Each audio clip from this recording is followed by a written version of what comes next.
Today I feel like we have a blizzard of Bidens.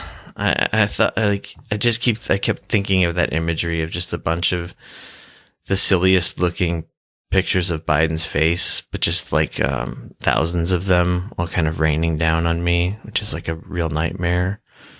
Yeah, there's a blizzard of Bidens. So many things seem to have come out or have to have happened in the last like week or so, and we're gonna do a little bit of a speed run through them because it's fairly numerous. But I guess I feel like they want the effect to be like this is all happening at the same time, sort of unlike when we surveyed like the last 100 days of Biden or the first 100 days of Biden.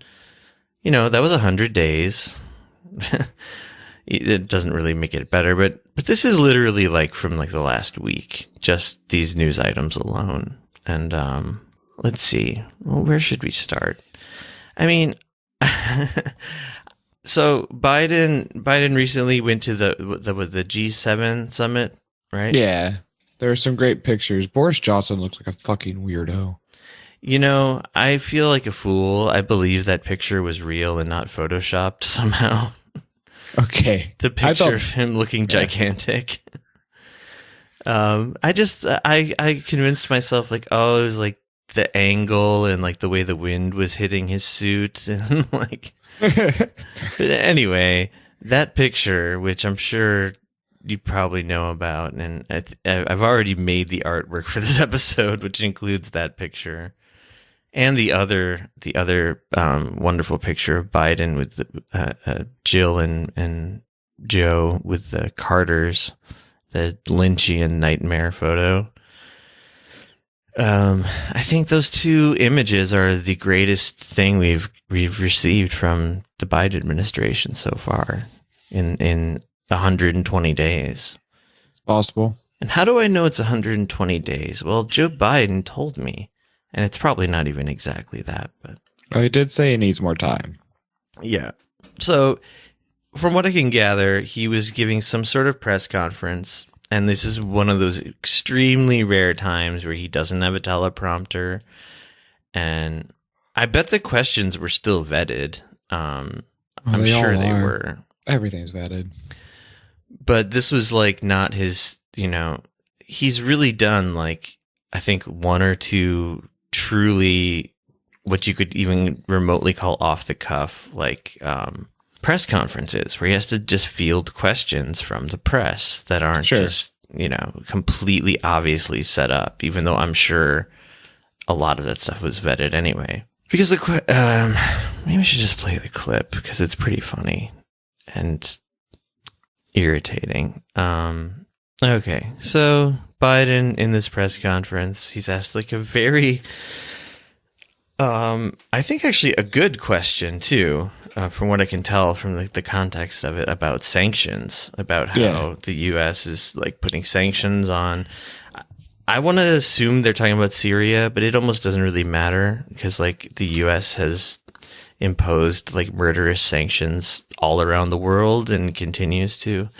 Yeah. So, but the biggest, as we should, right? The bigger thing here is Biden's reaction, and I feel like you gotta see the video. I mean, I'm gonna include a link to it because just his body language, everything, just says it all. But here it is. It's very short. When you're having these conversations with European allies who are very concerned about these sanctions, how do you justify that? And what are your plans? 120 days. Give me a break. Need time.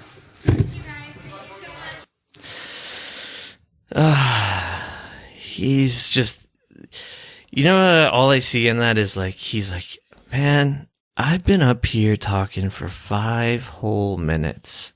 And this asshole, he's like, I'm ready to leave. You can see in his body language, like he's like half walking away during this question.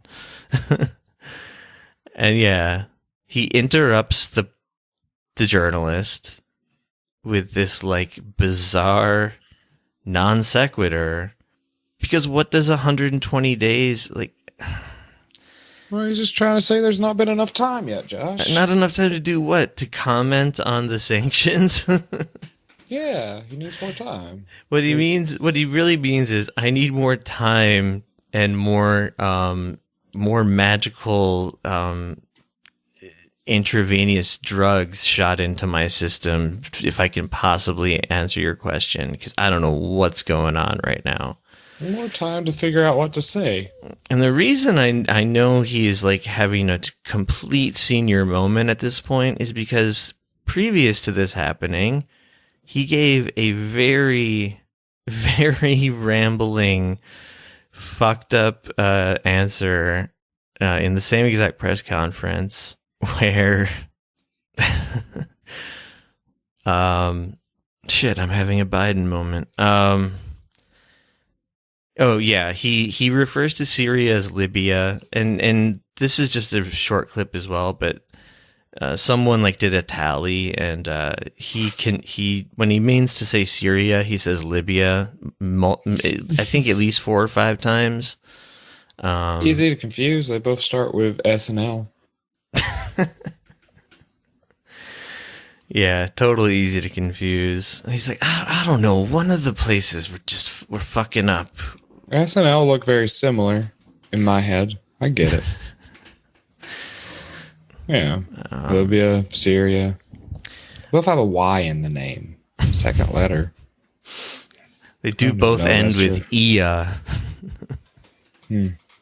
As well. Complicated. Language is complicated. You know, the thing is we kid, but I bet there are some like diehard vote blue no matter who people out there like basically giving that level of defense right now.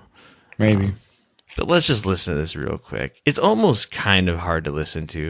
All right, so here's Biden, and like, it feels so dumb that I feel the need to like have to make an argument that Biden clearly has some form of Alzheimer's or he's going senile, however you want to put it. Like, yes, I'm not a medical doctor, but like, please, just how can you listen to the way the man speaks? I mean, we've talked about this from the beginning of the podcast. Maybe he's just old. Yeah, what that means is when people say, "Oh, he's just getting old," that just means yes, his brain is decaying. He's having like a senior moment, is a polite way of saying like senility, Alzheimer's. So here we go. Where we could work together with Russia, for example. He looks so frustrated.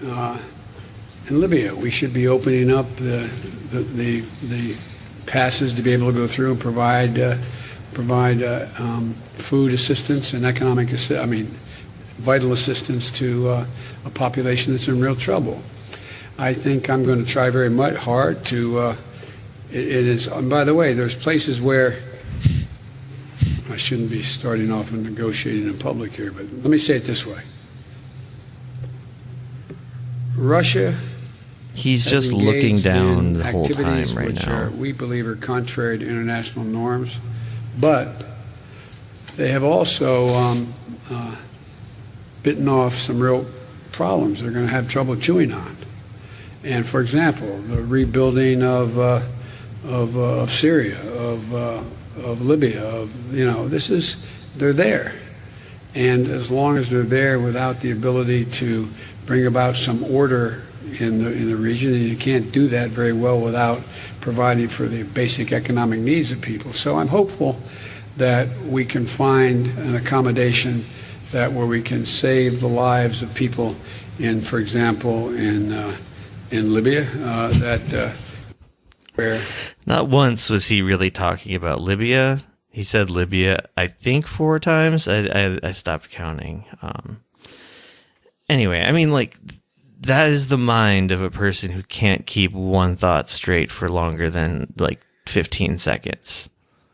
And even within those 15-second thoughts that are supposedly connected, he's the president of the United States. And he's saying the wrong countries. And then he just suddenly looks down at his notes and goes, a talking point. Russia is bad, by the way. They're helping rebuild those countries. Yes. Joshua. Anyway. I think you're being a bit harsh. He has a stutter. Yeah, that was all stuttering. I'm sorry. I'm very insensitive Right, just to want to know that. sensitive Joe's stutter.